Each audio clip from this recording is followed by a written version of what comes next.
Hey everyone, it's Jack. So about 2 years ago at this point, I did a video on the worst episodes of Drag Race. 2 years ago, that's crazy. And while there is a common consensus about a lot of episodes being the worst of each season, I wanted to check in about 2 years later to see where the list has changed. Instead of just talking about the episodes that I think are the worst, I'm going through IMDb's user ratings to find out what are the lowest rated episodes. Originally, I was just gonna do like the bottom 10 episodes, but a specific season, season 13, occupied most of those spots.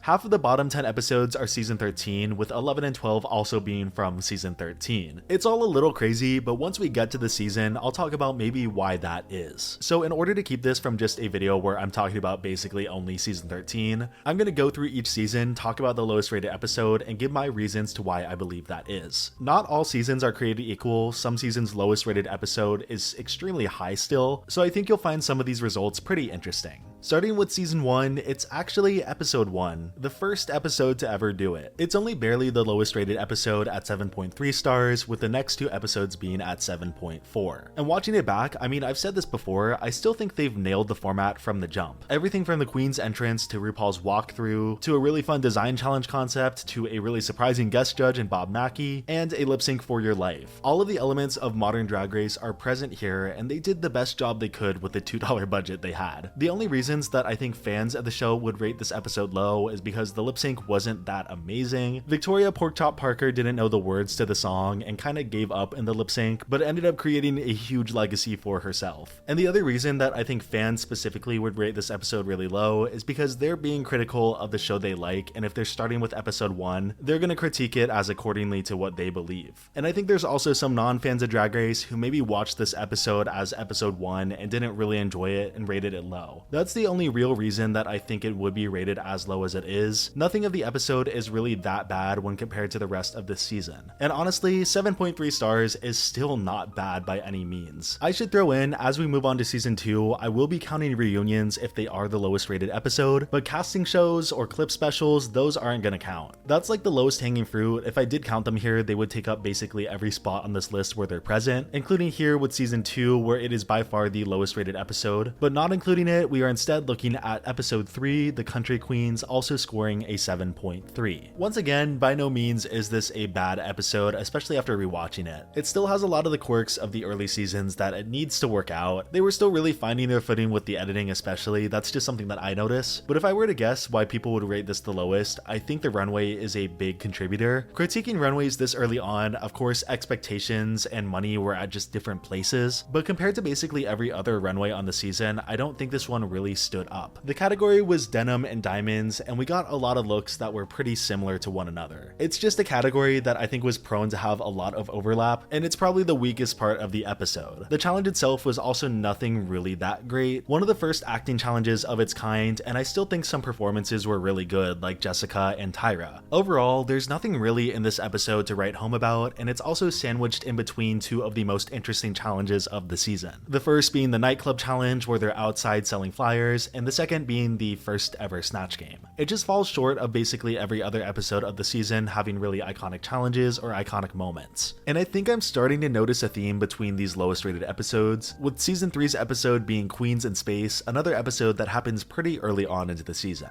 And if I'm being completely honest, I'm a little surprised that this ranks the lowest out of the entire season. Granted, it is still 7.5 stars and it is tied with two other episodes, but this one has the most user ratings, so I decided to choose this one. Ultimately, it just falls into the same traps that a lot of the earlier seasons do, mostly with the challenge itself not being as standout. For a lot of these earlier acting challenges, I feel like they had a good concept or some good jokes, but the overall product just never really comes together. Like for this one, they were doing Queens in Space, which was like Star Trek, Star Wars inspired, and it was like in a trailer format, so each person got their little part, nothing more, nothing less. So while in general, I did like the whole campy vibe of the trailer format, acting challenges, especially in the really early episodes of a season, just never really hit. And with it being early on into the season, there's not a lot of storyline that really develops here, especially with the major players. What I did always like is that it was like the midpoint of Mimi I'm First's 3-episode arc, with her feeling like she was robbed of a win and then going full WWE the next episode. And if you recognize the runways, you recognize that this is the episode where the sugar daddy monologue happens in Untucked, which I know is a very highly rated episode of Untucked, but you know, they are different shows. The last thing that I think could tank this episode is the lip sync is just okay. It was to Bad Romance, which at the time, especially when they were filming, I think it was a very fresh song. But I think they were still messing around with how they wanted to edit the lip sync, so we got a lot of confessionals. So personally, I would want to see this song come back. I still think that Delta did a great job in the lip sync. She was totally serving Bad Romance vibes. I was wearing a red wig the other day and somebody goes, "Oh, very red wig vibes."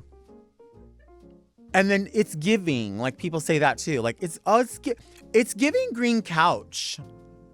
No, it's a fucking green couch. Overall, just an episode early on into the season that just gets lost and forgotten. With season 4, again, a very consistently highly rated season, has another episode that's just kind of forgettable. The Dragazine episode falls victim to the same things that we've kind of already talked about. I don't want to seem like a broken record. The challenge itself is kind of whatever, but it does kind of set a precedent for a lot of the modern branding challenges. Like, we've had branding challenges in the seasons before, but I think for the Dragazines, they had the most control, so I'll definitely give them that. They had a really good conversation about same-sex marriage in this episode, and the reading challenge also happened this episode, which was a really good reading challenge. But aside from just the okay product that we got from the main challenge, storyline-wise, nothing really happened. Of course, the major players of the season up to this point were Jeremy, Sharon, Chad, Willem, and Latrice. And none of the stories, especially the main one of Jeremy versus Sharon, were really moved in this episode, outside of Jeremy getting the win at the end. It was ultimately just a buffer episode with the elimination of Jiggly and a lip sync that was not very good. Jiggly was already struggling a good amount up to this point in the competition, already landing in the bottom twice, and I feel like a lot of the episode was focused on her struggling and trying to find herself in this challenge. Sometimes queens come out on top while doing that, but it just wasn't true for her here. So about a third into the episode, we basically saw the writing on the wall, and we just didn't get a satisfying conclusion because it was a pretty bad lip sync. And that was mostly up to song choice because we've seen Jiggly turn it before. There were just very few story beats this episode, so it felt a little out of place in season 4, which for the most part is a pretty tightly told story. I wanted to give a huge shout out to today's video sponsor, Trainwell. My personal journey with fitness has not always been the most consistent. A couple of years ago, I started going to the gym with one of my good friends. He showed me a lot of the ropes, what exercises to do, and he held me accountable for going consistently. Life got in the way, we moved away from each other, and it just got harder to go to the gym, especially without another person's support. That's where the value of Trainwell comes in. Trainwell is not only a detailed, easy to use workout app that provides extremely useful information to the user, but it's also an app that connects you to an online personal trainer.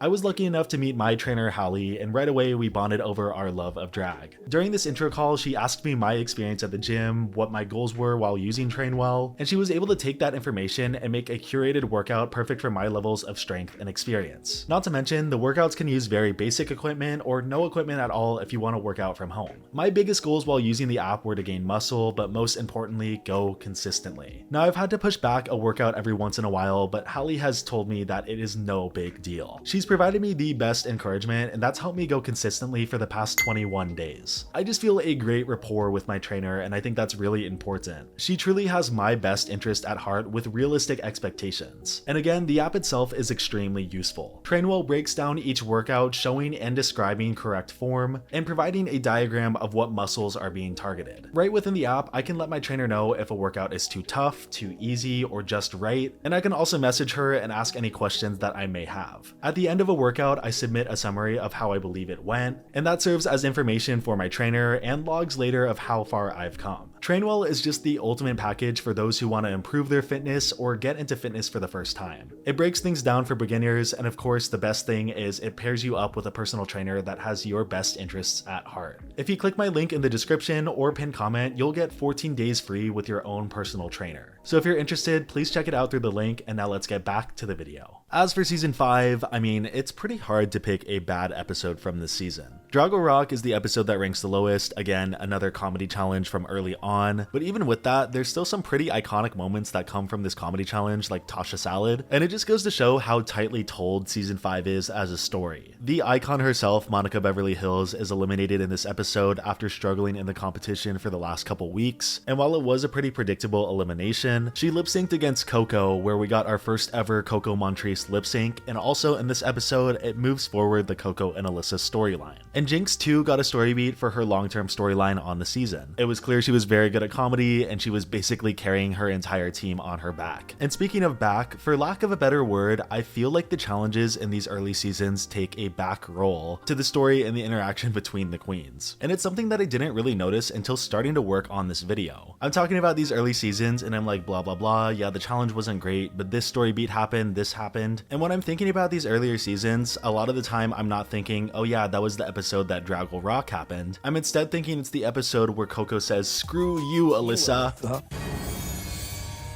Same thing with the telenovela episode that happens later in the season. It's much harder to recall the challenge of that episode when it's the episode that Coco and Alyssa lip-synced. I don't know if it's because in the more modern seasons, the performances and challenges on average are better, or in older seasons, the storytelling and the characters are just much juicier to follow. It could honestly be either one, probably a combination of both. After just talking about this episode being the lowest rated of season 5, it just makes me love season 5 even more. This was definitely an episode I underappreciated because again, it fell between two really interesting episodes. Episode 2, The Downfall of Serena Chacha, and episode 4, Black Swan. But when you isolate it away from the rest of the season, you can see how it still plays a role, and just props to season 5 all around. Season 6 holds a highest of the lowest rated episodes at a 7.9 tie. The two episodes are Glamazon by Color Revolution and Queens of Talk. These are both episodes that I do think have their problems, and I kind of want to talk about both of them. Glamazon by Color Revolution is just an episode that falls a little short in a season with a lot of really great episodes, and again, I think it ultimately comes down to a lackluster challenge because there are so many story beats being hit with these pairs of queens. You have the friends of Adore and Laganja working together after not seeing eye to eye at points in the season. Courtney and Jocelyn have their one-sided little conflict going on. Trinity and Bianca, after a season of arguing all the time, are starting to see each other's perspective, and it's an episode where Trinity finally has some success, but the pair that is central in the episode and has the most conflict and struggles the most in the challenge is Ben de la Creme and Darian Lake. They were definitely two queens that were being built up more and more to not really like each other, so them being paired together, I knew it was going to lead to some conflict, and they weren't really able to overcome it, and we got a really weird challenge performance from it. So them being in the bottom, it does make sense. It really does suck that one of them has— oh wait, they both stay? Yeah, this is just the episode where Rue saves Dela because she wants to, which is great because who doesn't love more Ben de la Creme? It was just kind of out of nowhere, and honestly, I forget that it happens on the season often. I do think they were expecting other pairs to struggle more than Dela and Darian in this challenge, and with Dela and Darian being the worst performance by far in the challenge, they could only be the ones to land in the bottom. So I don't know if they were also just expecting a Darian elimination here, or it was always going to be a double Shantae. All I know is that Darian definitely had that song on cassette, and my money is on her. You know good and goddamn well Miss Darian had this song on cassette when it came out.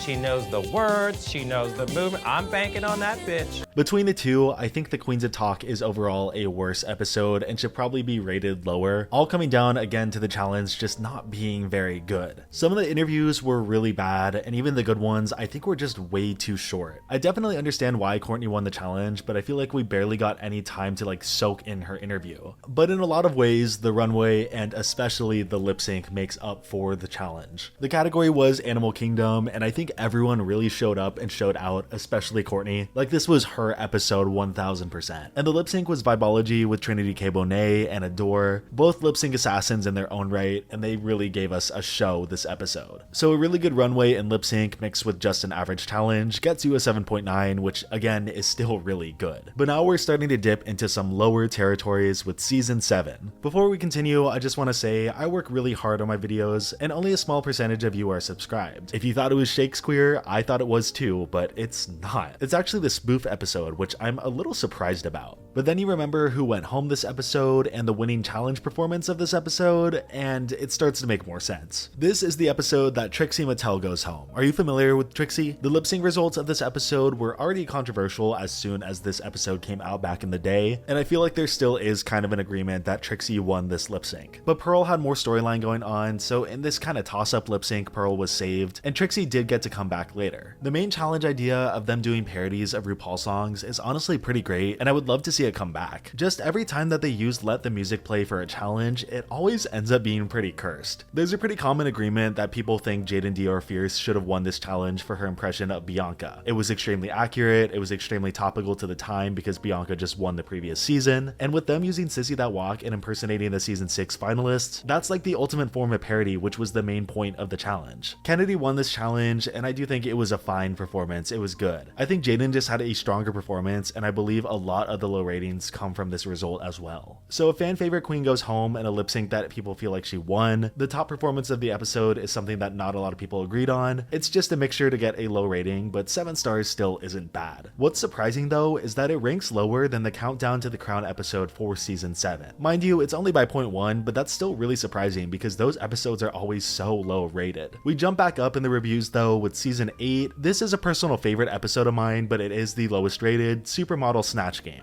The Snatch Game for the episode was pretty up there in quality. The lip syncs seemed to be pretty interesting for viewers. I mean, almost 500,000 people seem to think so. So it really leaves you thinking where in this episode is like the bad. And I think a lot of it comes down to the runway. Runways on Drag Race are something that I think a lot of people take for granted, including myself. It's very hard for runways to like be bad or elicit like really negative emotions. Most of the time, it's just like a consistent positivity, or at least if it's a bad runway, you're just like, okay, whatever, next one. But the runway on this episode definitely like snapped me out of my flow state that I get into when I'm just watching the runways. And that's because of one word, or two, I don't know, Kimono Gate. For those who don't know or don't remember, this was the Night of 1,000 Madonna's runway. And in an effort to be not the most obvious person in the room, Kimchi decided to pay homage to when Madonna wore a kimono. But Derek also did that, and Thorgy, and Naomi, and some people who were already eliminated from the season as well. And the kimono look isn't like the cone bra look, it isn't the most iconic Madonna look. They were all thinking outside of the box and ended up just putting themselves back into a kimono box. And this was so much of a problem to production that they repeated the runway on season 9, and each time the queens turned the corner and had the same look to one another, the judges had these crazy flashbacks. It was just such a glaring oversight in a runway that could have brought a lot of excitement. And I think this runway was the thing that tanked their rating. Because again, the Snatch Game was really great, multiple queens did a really great job, and Bob kind of redefined what you could do on Snatch Game with like multiple characters, and this is the most influential lip sync of the season. You can check my video out on that if you would like. We have now reached season 9, and just really be comfortable in this moment, soak it up, because this is the last time that we're gonna have an episode with over 7 stars. If you were to guess what season 9's episode would be, I think you could pick between 3 episodes. The Weird Princess Challenge, the episode where Valentina goes home, or the episode that makes the list, the cheerleading episode. This is just a weird challenge for queens to do. They aren't coming on the show to be cheerleaders, so training them to be cheerleaders just makes no sense. We had something like this in the past with the wrestling challenge, but I don't feel like that challenge was nearly as skill intensive and there was way more character involved. In the cheerleading challenge, they were having queens be flyers, throwing each other in the air, doing kicks and splits, and from this challenge we got our first medical evacuation with Eureka. It was just a terrible, terrible idea all around, especially coming off of one of the best premieres of the show. I'm honestly surprised that this isn't rated even lower. The runway was decent and the lip sync was just okay. I feel like if this episode came out today, fans would not let this one slide. And now we dip into the low rating territory with season 10. The Evil Twins challenge was really bad and it felt like an afterthought at the expense of the queens. They were tasked to make a persona of themselves based off of like their negative traits. And with them being vulnerable and showing their negative traits, they were then judged for it. This is Inner Saboteur the episode, a phrase that RuPaul often uses. Basically, whenever a queen is in their head or they're down, RuPaul talks about this inner saboteur that like blocks them from doing what they want to do, but it's just such a vague term. Do I get what RuPaul is saying? Yes. Do I think it applies to a majority of the circumstances where she brings it up? No. I don't want to say it's full on dismissive, but I feel like it's generalizing really complex things. Like to me in this episode, it's pretty clear that Miss Cracker and Cameron have forms of anxiety. And when they're basically just told, oh, that's your inner saboteur, just get your saboteur in line by saying, no, you're not going to affect me.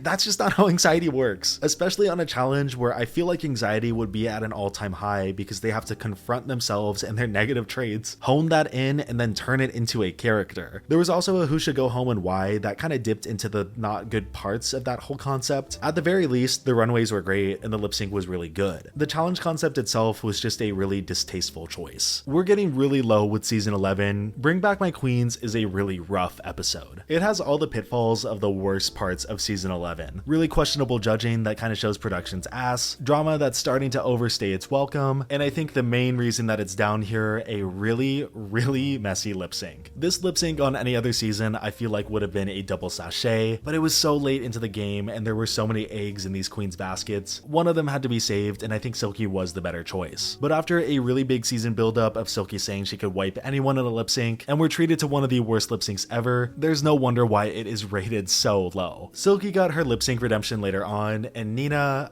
I'll say that Nina got her makeover redemption. We're able to move past this lip sync now, and aside from this lip sync, the other big thing of the episode was Brooklyn winning over Vanjie. It just felt weird because Vanjie had a lovely makeover along with Brooke, but the entire episode was basically building up to a Vanjie win. It was fully justified, but they just didn't go with her for no real reason. A very unsatisfying conclusion to the challenge, followed up by a very unsatisfying lip sync. I often just skip this episode whenever I'm rewatching season 11. And this episode right here is the lowest rated competition episode of Drag Race. There's only one episode that's rated much lower that we'll get to soon, but if you're looking at straight competition, people really did not like this episode. And coming to an episode that's only a couple spots higher on the list, The World's Worst from season 12 is an episode that I really don't like and I've already talked about. Season 12 was an incredible season, especially when there were so many things that could have gone wrong. But much like a lot of these other really low rated episodes, this episode just sticks out because the challenge isn't very good and the lip sync is also not very good. A big thing about improv challenges, especially working in groups, is chemistry. And this was only the second week that all of the queens were competing, and the first week they were all competing together. So when you throw a bunch of people together who aren't the most familiar with each other, and they have to work together to be funny, it's just kind of creating a recipe for disaster. Not to mention, the winner of the challenge was the disqualified contestant, and the win was also very controversial in general. Their group out of everyone was quite literally a pack of three all saying the exact same thing. So for them to try and justify that she was the standout of that is crazy. The win should have gone to Heidi for a really funny performance and a great runway. This was also the start of the Aiden and Britta storyline, which was instigated by Sherry, and that's just always been a storyline that I never really cared for. Then we had the lip sync that was just really low energy. Problem by Ariana Grande and Iggy Azalea is a pretty great lip sync song, and I just don't think the performers really took advantage of what you could do with this song. It's just another early season comedy episode that killed a lot of the momentum that we had from the premiere. Seems like it's a pretty common theme on this list. Season 13 has the worst rated episode of Drag Race, and like I said, a lot of its episodes are really low rated. Before we get to the lowest rated episode, the episodes that barely missed out were the premiere, the lockdown special that they had, Honey I Shrunk the Kids, Social Media the Unverified Rusical, Discomentary, and the grand finale of the season, which I am kind of surprised because I did really enjoy the grand finale. For one reason or another, I understand why all of the other episodes are here, and I feel like an episode like Freaky Friday should also be down here too, but the grand finale for season 13 had a lot of things that they had to deal with, especially when it came to restrictions of filming. And they did what they could. They had Jada hosting something in a parking lot, they had a top 4 runway category to kind of fill the time in, and it ended up being some of the best looks of the show. Where it starts to lose me is definitely the lip sync for the crown. Without a large audience, it is kind of hard to get into the hype, but with what they could do at the time, this wasn't that bad, and I don't think it should be the third lowest rated episode ever. What actually takes the spot is the one and only reunion on the list, and you could barely call it a reunion. I've only seen this episode twice, once when I watched the season and once now when I had to watch it for this video, and people were calling part 1 of All Stars 9 filler. This is also very filler. There's a lot of problems that more so branch out to bigger problems on the season, but starting off small, we don't really learn anything about the top 4 that we didn't already know or didn't hear again in the next episode, which was the more important one. They each got these segments where they were asked quote-unquote 69 questions about them being at this finale. They sat down for a minute, promoted bubbly, saw the main stage, and that was basically it for them. The rest of the episode is comprised of the rest of the queens of the season, as they were asked specific questions about their run, and then they did a follow-up performance. In some ways, I think it's very cool that we got to highlight each of their queens. Some got to promote their own original music, we saw Ocean Kelly on a song, which was cool, but this just isn't a reunion, and it's more like online content that I would like to see instead. And it just feels really unnatural because all of the segments are pre-filmed. They're fed questions, not even by Rue, but by production. And then they sit down in specific sectioned off groups, have a little conversation, and then we move on. There are 3 things I enjoyed about this episode: Utica's performance, the introduction of the Golden Boot, and the lip sync for Charity that Denali and Lala did. Aside from that, you can fully skip this episode and not miss a bit of context going into the finale. Reunions on Drag Race only work either after the finale or before the finale when they're all together recapping the season together. But what I gather is that there's some behind the scenes conflict with a couple of the queens, and they most likely just didn't want to do a reunion together, or production decided that it was just easier to not have the conversation and not all reunite. That's more speculation than anything, and I do think it's plausible, and I don't completely agree with it, especially since we know that they can do a reunion on Zoom. I mean, they did it for the season prior, and it went pretty great. So instead, we got a momentum killer right before the end of the finale, and the lowest rated episode of all of Drag Race. Season 14, for the most part, jumped back up in rating, but it dipped down for one episode, the Snatch Game of the season. This episode basically served as build-up for the lip sync Lollapalooza in the next episode. 7 of the queens bombed Snatch Game, or so they say, making basically a full act of the episode unentertaining. Then after Snatch Game, we get a pretty good runway into Deja winning the challenge, and to them not even having a lip sync. Runways and or lip syncs can be a saving grace for an episode. Look at Snatch Game on season 11, for example. And this episode definitely needed a saving grace in some sort of way, but to not even end it on a lip sync, the standard way to end a Drag Race episode, it was just destined for fans to hate it. We were truly in the thick of it for season 14 at this point when it came to non-elimination episodes. We got one the previous week, and though I love this cast in particular, not seeing any movement in the competition, especially when you take away a thing that can make movement, the lip sync for your life, it adds extra insult to injury on top of an already lackluster episode and not having an elimination the prior week. You just had to be there for the month of March, where UK vs. the World was basically on fire every single week with someone going out in an insane way, while for the entire month of March on season 14, only Jasmine Kennedy was eliminated. It was crazy fun times to be in the fandom. Speaking of crazy times to be in the fandom, let's talk about season 15's worst episode, All Drag Queens Go to Heaven. The main reason this episode ranks so low, aside from the fact that it's an early on comedy challenge, is because at the time, the real gaze of WeHo was taking up Drag Race time. For those who weren't in the fandom or who weren't paying attention at the time, first of all, I'm very jealous of you. Drag Race just moved to MTV and everyone was super excited. But shortly after that announcement, it was announced that another show called The Real Gaze of WeHo was going to be in between the regular episode of Drag Race and Untucked. And on top of that, the runtime of the Drag Race episodes were being cut. This was not like an early season where the episodes were edited and paced out to be 40 minutes. It was very clear that they had to go back and retool the episodes for 40 minutes, and they cut out a lot of things. This is something that I want to get into relatively soon on another video, but for right now, All Drag Queens Go to Heaven was the first episode to be cut down. Going back and watching it on most streaming services now, it is the extended version. We got back basically the entire episode, but at the time, just a lot of the things that we've grown accustomed to on Drag Race were just not present. Not nearly as much character interaction, the runways especially were cut down, which was crazy. Mind you, this is also the biggest cast they ever had on Drag Race, so for these episodes to be cut down, it left people like Robin Fierce with so few confessionals on the show. The low ratings for this episode come with more of an overarching problem, but honestly, if this wasn't a problem in the first place, I still think this episode would probably rank pretty low because again, it's an early on comedy challenge and the lip sync was just alright. We've made it to season 16, the final episode of today's video, and it is RDR Live. I have to point out the pattern once again, it's an early on comedy challenge. And while I do think that is a big factor, I think the other really big factor is the fact that this is the episode